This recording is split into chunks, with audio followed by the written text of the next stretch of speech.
მოგესალმებით. გილოცავთ ყველაფერს და ნახოთ ახლა ჩვენი გზები თუ გადაიკვეთება ისევ, ანუ ესეთი კითხვა შემოვიდა.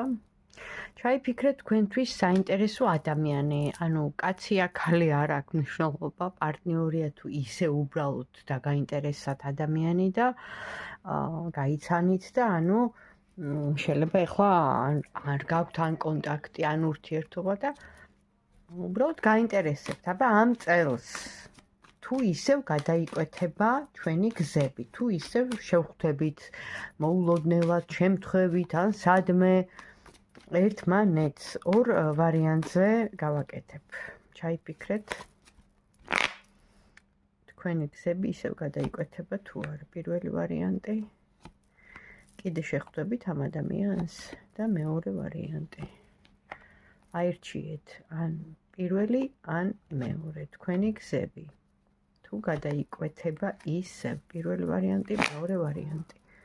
ნახოთ. აი ესე დავდე. პირველი, მეორე. და ან მოусმინეთ ორივეს, მოკლედ თქვენი გზები თუ გადაიკვეთება ისევ.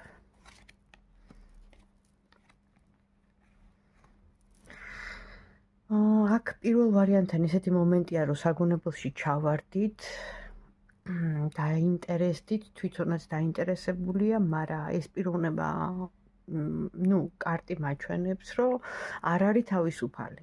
თუმცა თქვენ ძალიან დიდი გავლენა მოახდინეთ, ანუ ემოციონალური ფონი იმდენად დიდია, რომ ნამდვილად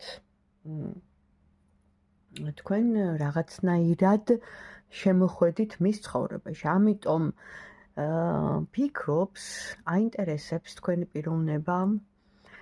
ეს ახლა უცებ აი ესე გაშლილია სპონტანურად, დეტალურად, რა თქმა უნდა, უფრო ვრცლად ეს პირადში ვაკეთებ და ასევე გრძელ ვიდეოებს, ეს მოკლეა. ამიტომ აქ პასუხი არის უფრო ჯერჯერობით არა, მაგრამ ის რომ ფიქრობს და აღელვეთ ფაქტია, პირველთან ეს ამოვიდა, ანუ უფრო არა, იმიტომ რომ თავისუფალი არ არის.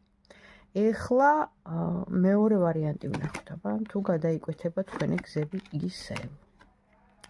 აქ უფრო ვარიანტი არის, რომ გადაიკვეთება, იმიტომ რომ აქტიური კარტი ამოვიდა, ქალია, კაცი არ აქვს მნიშვნელობა, პიროვნებაზეა საუბარი, ენერგია მოდის აქტიური,